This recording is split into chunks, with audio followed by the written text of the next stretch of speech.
पाकिस्तान के सूबा पंजाब का ज़िला कसूर खास अहमियत का हामिल है।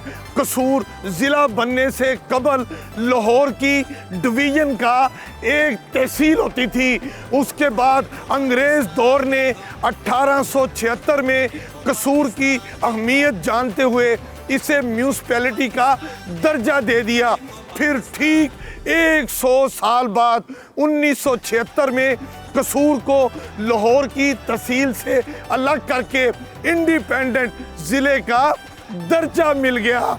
कसूर लाहौर से 55 किलोमीटर दूर वाक़या है और ये सतह समुंदर से औसतन 218 मीटर की बुलंदी पर है। कसूर का माजी शानदार है। ये मजहबी, सकाफती और रूहानी एतबार से मुसलमान हकीकत है।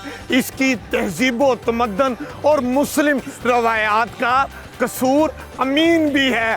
कसूर के बारे में कहा जाता है कि ये अपनी मिठाइयों के एतबार से बहुत ज़्यादा जाना और पहचाना जाता है। यहाँ का फलूदा, यहाँ के अंदर से और मसालेदार मछली लोग दूर दूर से खाने कसूर आते हैं।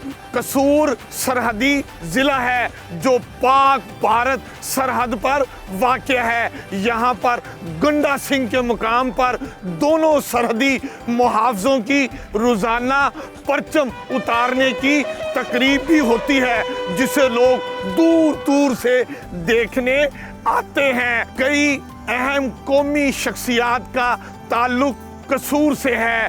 उनमें मलका तरन्नुम मैडम नूर जहां, साबिक वज़ीर आज़म जो निगरान थे मलक मिराज खालिद, बड़े उस्ताद गुलाम अली और अदाकार यूसुफ खान का ताल्लुक भी कसूर की धरती से है।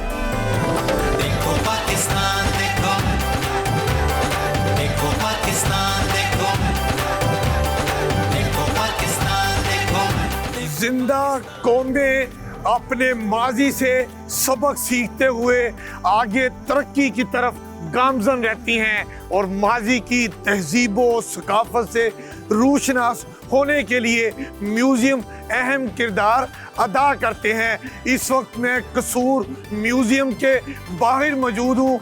कसूर म्यूज़ियम की ये इमारत 500 साल पुरानी है। यहाँ पर शेर शाह सूरी का वज़ीर जो वकील खान नामी वज़ीर था उसको यहीं पर तदफीन कर दी गई क्योंकि उसका दफ्तर भी इसी इमारत में मौजूद था। इस म्यूज़ियम में जिसे कसूर म्यूज़ियम कहा जाता है और क्या क्या यहाँ पर तारीख़ी, सकाफ़ती और उसके अलावा जो मुख्तलिफ़ अदवार के क्या क्या नवादरात हैं।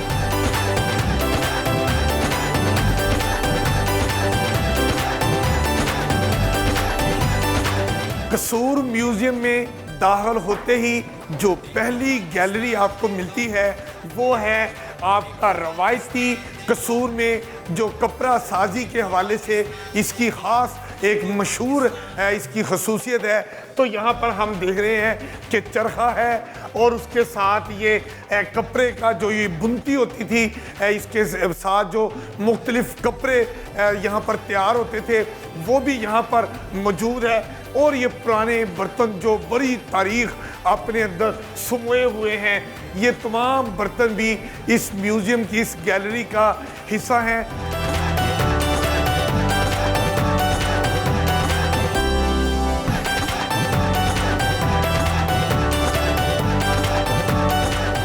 अब मैं इस्लामिक गैलरी में आ चुका हूँ। इस गैलरी की खूबसूरती ये है कि यहाँ पर सैकड़ों साल पुराने कुरान पाक के कीमती नमूने मौजूद हैं।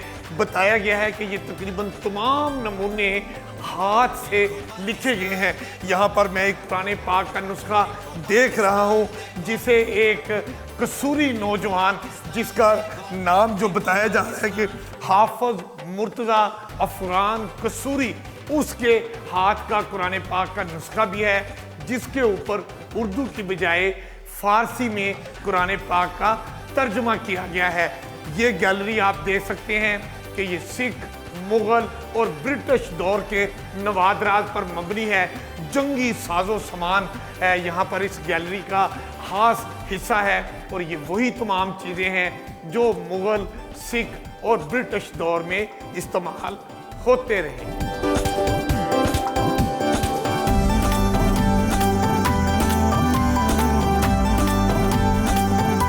ये कॉइन गैलरी है, मसलन सिक्के और हर ऐसे सिक्के, इतने पुराने सिक्के मैं यहाँ पर देख रहा हूँ कि 4 और 6 कबल मसीह दौर के वो सिक्के भी यहाँ पर मौजूद हैं जो आम म्यूज़ियम में आपको देखने को नहीं मिले। कसूर म्यूज़ियम में हम देख रहे हैं कि बिल्कुल जो इब्तदाई अदवार के सिक्के हैं वो यहाँ पर आपको दिखाई देते हैं और ये तमाम सिक्के आजकल जो मौजूदा करेंसी है 1990 से फिर 2020 तक की जो करेंसी है वो इस म्यूज़ियम का हिस्सा है। देखो पाकिस्तान, देखो देखो पाकिस्तान। गैलरी के इस हिस्से में मुख्तलिफ मज़ाहिब से ताल्लुक़ रखने वाली जो आसार कदीमा के हवाले से मूर्तियाँ हैं वो यहाँ रखी गई हैं। ख़ुसूसन यहाँ पर हिंदू मज़हब से ताल्लुक़ रखने वाले देवताओं की मूर्तियाँ छोटी बड़ी ये सारे यहाँ पर मौजूद हैं। और अब हम आए हैं गंदारा आर्ट गैलरी में और इस गैलरी में भी वो सारी नवादरात जो होनी चाहिए वो कसूर म्यूज़ियम का हिस्सा हैं। इसके आगे हम देखते हैं कि हड़प्पा गैलरी है। हड़प्पा गैलरी में भी जो नवादरात हड़प्पा से मसूल हुए हैं या हासिल किए गए हैं इकट्ठे करके कसूर म्यूज़ियम का हिस्सा बनाए गए हैं। हड़प्पा तहजीब इतनी कदीम है कि आप यहाँ देख सकते हैं कि 3300 साल कबल मसीह की यहाँ पर मुख्तलिफ नवादरात रखी गई हैं। वो इतनी मालूमाती हैं कि नई नस्ल उनके इल्म में बहुत ज़्यादा इजाफा करती हैं। आप देखें यहाँ पर मिट्टी के बने हुए और उस दौर के उनके देव देवता भी यहाँ पर उनकी मूर्तियाँ रखी गई हैं। हड़प्पा की इस गैलरी में जो मिट्टी के ऊपर कलर का इस्तेमाल किया गया है वो लगता यही है कि उस दौर में इंसान ने मिट्टी से जहाँ मुख्तलिफ अशिया बनानी शुरू की वहीं उसने मिट्टी के ऊपर कलर का इस्तेमाल भी सीख लिया।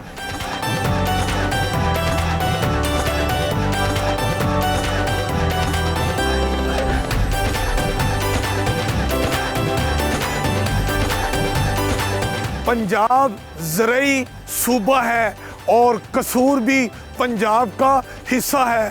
क्या ज़बरदस्त किस्म के यहाँ पर खेत हैं, हर किस्म की सब्जियाँ यहाँ पर मौजूद होती हैं, फल यहाँ पर मौजूद होते हैं। और आप देखें इस वक्त अमीन हफीज़ सरसों के खेत के पास मौजूद हैं। क्या सरसों ही सरसों हदे नज़र आपको नज़र आ रही है। हम लोग जो शहरों में रहते हैं, शहरों की मसरूफ़ ज़िंदगी और फ़ज़ाई आलूदगी से तंग आकर मैंने फ़ैसला किया कि मैं थोड़ा सा किसी गांव में चला जाऊं। मैं कसूर आया और कसूर से मुल्हिका इस गांव को मैंने जब देखा, क्या सर सब्ज़ो शदाब इलाका है। यहाँ पर फ़ज़ाई आलूदगी का तो सवाल ही पैदा नहीं होता। देखो पाकिस्तान, देखो देखो पाकिस्तान।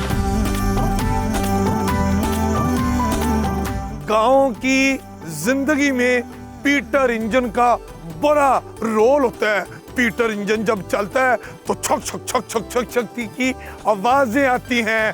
पीटर इंजन कुआं नुमा जो एक एरिया होता है उससे ये पानी निकालता है और वो पानी फिर फसलों को दिया जाता है। जब पीटर इंजन चलता है तो इसकी आवाज़ भी ज़बरदस्त किस्म की होती है।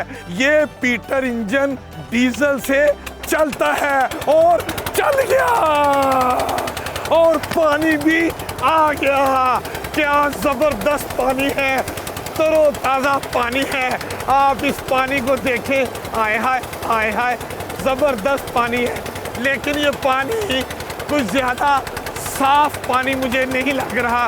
इसमें कोई रेत और मिट्टी की इसमें शामिल हुआ है, लेकिन कोई बात नहीं। हीटर इंजन के जरिए कुएं से निकाला गया पानी सिर्फ फसलों को देने के इस्तेमाल में होता है।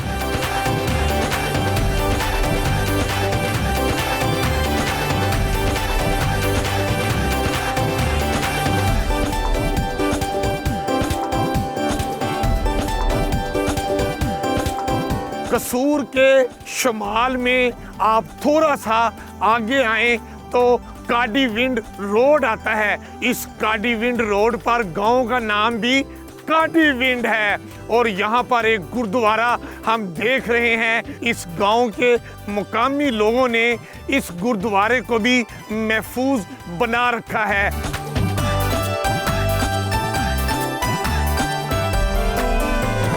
देखो पाकिस्तान देखो, देखो पाकिस्तान देखो।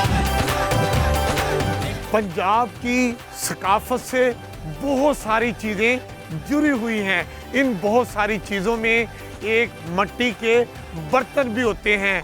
यहाँ पर हुनरमंद मिट्टी से ऐसे ऐसे प्यारे बर्तन तैयार करते हैं कि आज भी उन्होंने जो पंजाब की सकाफत है उसको ज़िंदा रखा हुआ है। मैं इस वक्त कसूर के एक ऐसे इलाके में मौजूद हूँ जहाँ पर मिट्टी के बर्तन तैयार किए जाते हैं और यहाँ पर मैं देख रहा हूँ कि इतने प्यारे प्यारे ये मिट्टी के बर्तन हैं कि जो यहाँ पर ओए ये तो गल्ला है। यहाँ पर मुझे याद आ गया गल्ला देख के कि बचपन में जब हम और आप छोटे होते थे तो ऐसे ही मिट्टी के बर्तनों को जिसको गल्ला कहते हैं वो खरीदते थे इस मकसद के लिए कि पैसे जमा करेंगे और फिर जब बड़ी ईद आएगी उससे पहले बकरा खरीदेंगे। जो पैसे बच जाते थे वो गल्ले में डाल देते थे। लेकिन मेरे भाई और मेरे कुछ दोस्त ऐसे थे जो जब ये सुनते थे गल्ले में काफ़ी पैसे जोड़ लिए हैं तो वो मुझे वर्गला के ये कहते थे कि इसको तोड़ दें और फिर मज़े मज़े की चीज़ें खाएं।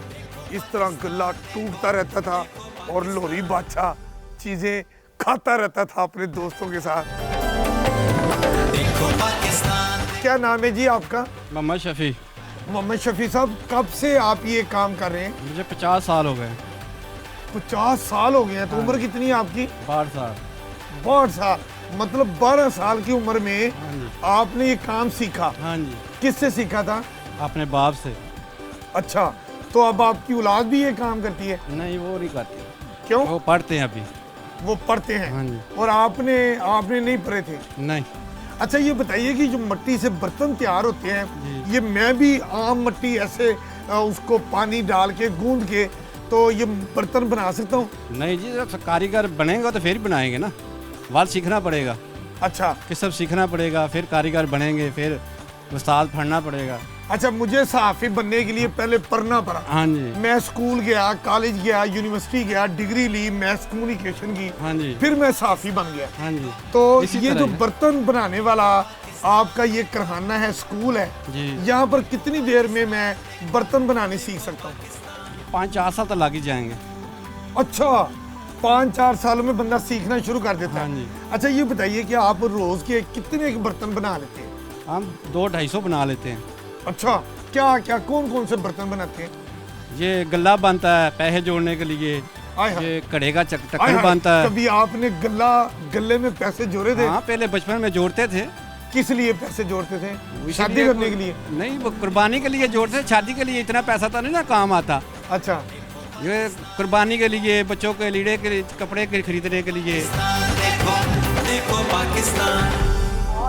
ऐण ते वैण दा फर्क ना जाना, गल एहो अलफ समझाई, पर भुलिया कौल अलफ दे पीरे, ओ जेड़े दिल दी करन सफाई, की जाना मैं कौन मैं कौन। देखो पाकिस्तान देखो, देखो पाकिस्तान देखो, देखो पाकिस्तान।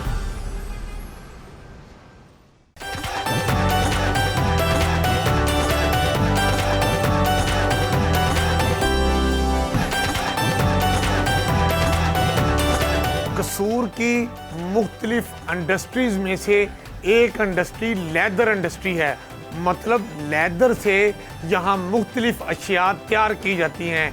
कहीं लेडीज़ पर्स बनते हैं, कहीं शूज़ होते हैं, कहीं लेदर जैकेट्स होती हैं, कहीं वॉलेट्स तैयार होते हैं। क्या क्या चीज़ें इस लेदर इंडस्ट्री में तैयार होती हैं और फिर पाकिस्तान में और बैरून मुल्क उसे फ़रोख्त के लिए पेश किया जाता है।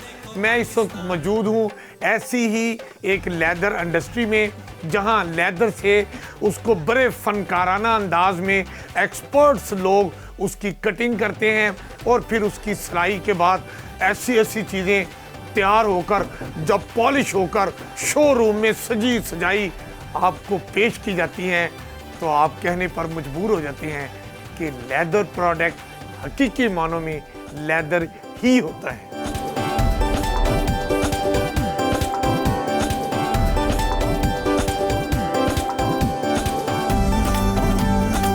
मुख्तलिफ जानवर होते हैं और उनकी खाल का ये जो आप ये देखें, उसको मुकम्मल उसके ऊपर बाल वगैरह उतार के पूरे एक प्रोसेस से एक खाल को इस तरह लेदर की शक्ल दी जाती है।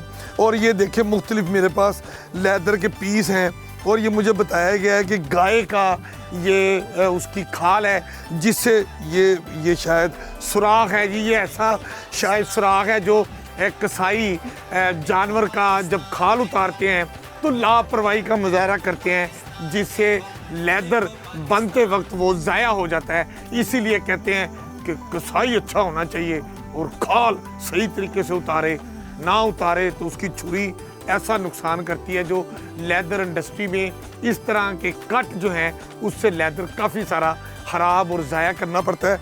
बहरहाल हम बात कर रहे थे कि लेदर शीट से उसको आगे उसकी जैकेट बनानी हो, उसका वॉलेट बनाना हो, उसका लेडीज़ पर्स बनाना हो और मुख्तलिफ मसनूआत तैयार करनी हो, तो सबसे पहले मरहला कटाई का आता है। ये मुख्तलिफ डाइयाँ बनी हुई हैं, ये देखें, ये मुख्तलिफ डाइयों के मुनासबत से जो चीज़ बनानी होती है उसका यहाँ पर पूरा सिस्टम है। ये उसके मुताबिक लेदर को काटते हैं और काटने के बाद उसको फिर एक जगह पे इकट्ठा करके अगले मरहले में दे देते हैं। एक जैकेट जो है वो तैयार हो रही है और ये देखें, इसके भी अभी ये मुख्तलिफ पार्ट्स, इसकी जो स्टिचिंग का मरहला है, ये सारे कोई बाजू स्टिच करता है, कोई पॉकेट को स्टिच करता है, कोई इस तरह जिप लगाता है, कहीं बटन लगने ज़रूरी हो तो वो बटन लगाए जाते हैं। ये सारा कुछ फैक्ट्री में इस तरह तैयार होके ये जैकेट का मरहला है, जैकेट तैयार हुई है और उसके बाद ये फिनिशिंग प्रोडक्ट में चली जाती है। वहाँ इसको बनाओ, श्रृंगार और इसका ब्यूटिफिकेशन करके इसमें चमक लाई जाती है और खूबसूरत पैकिंग करके जब आपके सामने सेलमैन पेश करता है तो वो फिर असल मुआवजे के साथ साथ अपना मुनाफा भी रख के फरोख्त करता है।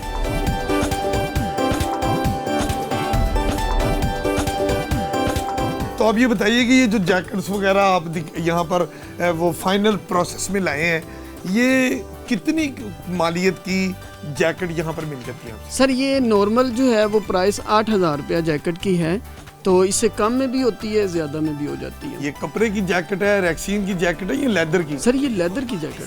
खुदा का खौफ है, ये लेदर की जैकेट 8,000 5,000 रुपये, कितना बताया आपने? सर मैंने 8,000 का। 8,000 रुपये में लेदर की जैकेट? जी बिल्कुल 8,000। किसका लेदर होता है?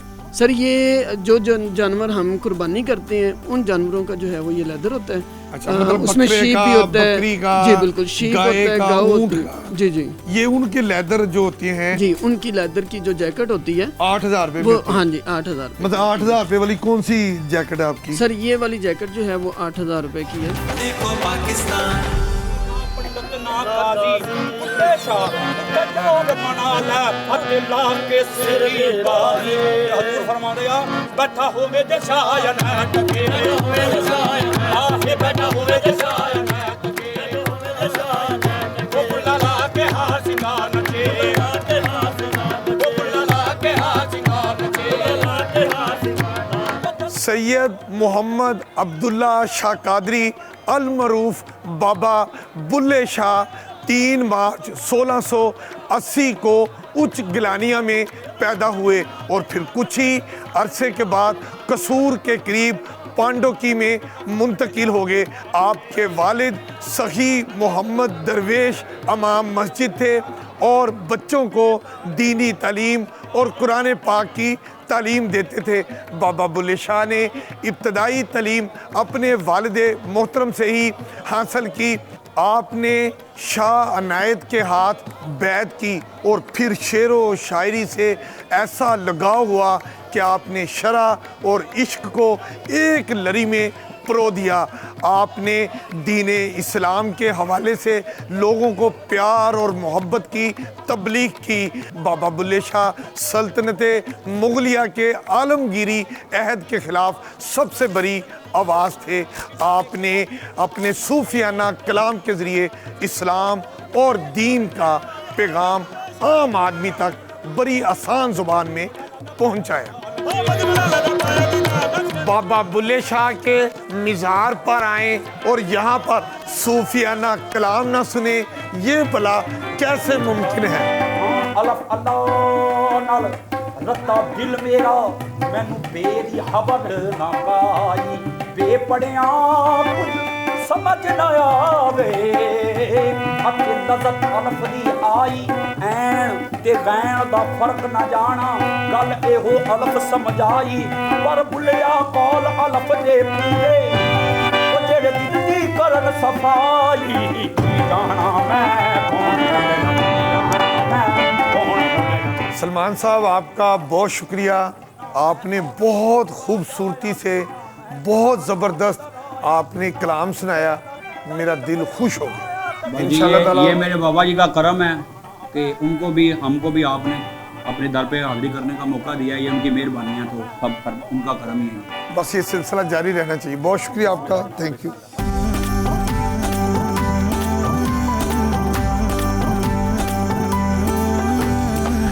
कसूर में मसरूफ तरीन दिन गुजारने के बाद अब लोहरी बादशाह अमीन हफीज को भूख लग गई है और मैंने सुन रखा है कि कसूर की मसाले वाली मछली जिसने नहीं खाई, आय आय आय, उसने कुछ नहीं खाया। ये मसाले वाली मछली कैसी होती है, किन किन इकसाम की मछली यहाँ पर फरोख्त होती है, मैं अभी मछली देखता हूँ और मछली पसंद करता हूँ, फिर मसाले वाली मछली अमीन हफीज खाएंगे। आप जरा मेरे साथ आए।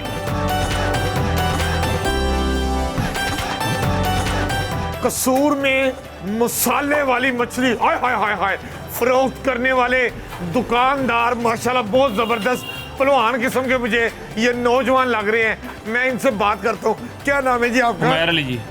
उमैर अली जी जी। उमैर अली साहब, ये मछली आप कौन सी खिलाते हैं कि पूरे पाकिस्तान में चर्चे ही चर्चे हैं? हम ये काला रो फ्राई करते हैं, 2.5 किलो वाला दाना होता है हमारे पास, और अपने कसूरी मसाला जहाँ से हम तैयार करते हैं इसको। मतलब इसमें लोहरी मसाला, गुजराती मसाला, पिशोरी मसाला नहीं डालते? नहीं, कसूरी मसाला जहाँ से, आला मसाला जहाँ से तैयार ये करते हैं। कसूरी मसाला क्या होता है जी? इसमें जीरा होता है, जवैन होती है, जायफल जलवत्री होती है, काली मिर्च होती है। ये हम देसी मसाला जहाँ से तैयार करते हैं इसको। और इसको फ्राई किस में करते हैं? ऑयल में? सरसों के तेल में जी। सरसों के तेल में? सरसों के तेल में फ्राई करते लोग हैं। तो देसी घी में भी फ्राई करते हैं। नहीं, हम सरसों के तेल में फ्राई करते हैं। तो ये भी देसी घी जैसा ही है। सरसों के तेल में क्यों फ्राई करते हैं? सरसों के तेल की खुसूसियत क्या है? सरसों के तेल में फ्राई मछली बेहतरीन हो जाती है, घी होता है ऊपर जम जाता है। सरसों का तेल जमता नहीं है, और उसमें फ्राई का मज़ा भी बेहतरीन होता है।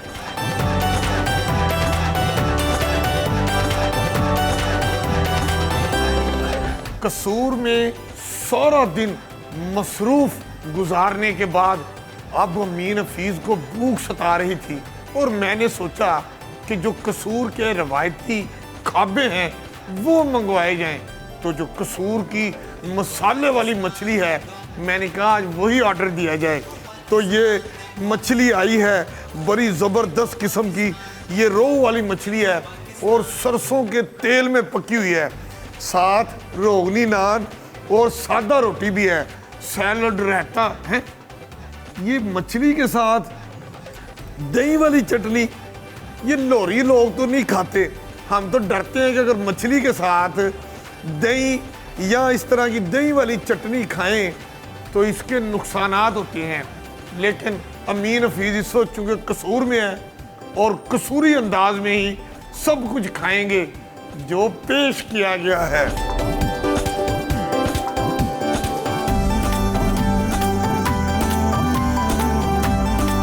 ये मछली भी जो है ना, मुझे लगता है बहुत बड़े साइज की मछली थी और इसमें मुझे चर्बी भी नजर आ रही है, इतनी मोटी चर्बी। कसूर वाले पता नहीं चर्बी शौक से खाते हैं।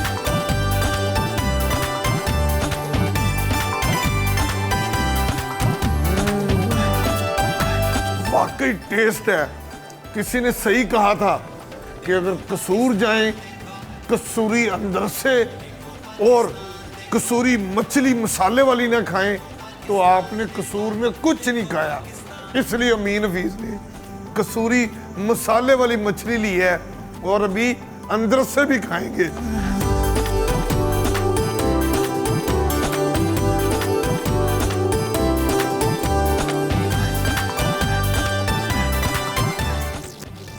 कसूर में मसाले वाली मछली खाई है, मजा आ गया है। और सारा दिन मैंने जो कसूर की गांव देखे, कसूर का शहर देखा। कसूर में मुझे जो सबसे अच्छी चीज़ लगी वो यहाँ पर जो बाबा बुल्ले शाह का मज़ार और उसके बाद यहाँ पर लेदर जो इंडस्ट्री हमने देखी और उसकी मसनूआत देखी और कसूर के सारा कुछ मालूमाती जो आज हमने आपको सारा अपने प्रोग्राम में दिखाया। उम्मीद है आपको हमारे इस प्रोग्राम में पेश की गई सारी चीज़ें पसंद आई होंगी और मैं आपसे ये कहूँगा कि आप देखते रहिए प्रोग्राम देखो पाकिस्तान, सिर्फ अमीन हफीज के साथ डिस्कवर पाकिस्तान पर। पाकिस्तान देखो, देखो पाकिस्तान देखो, देखो पाकिस्तान।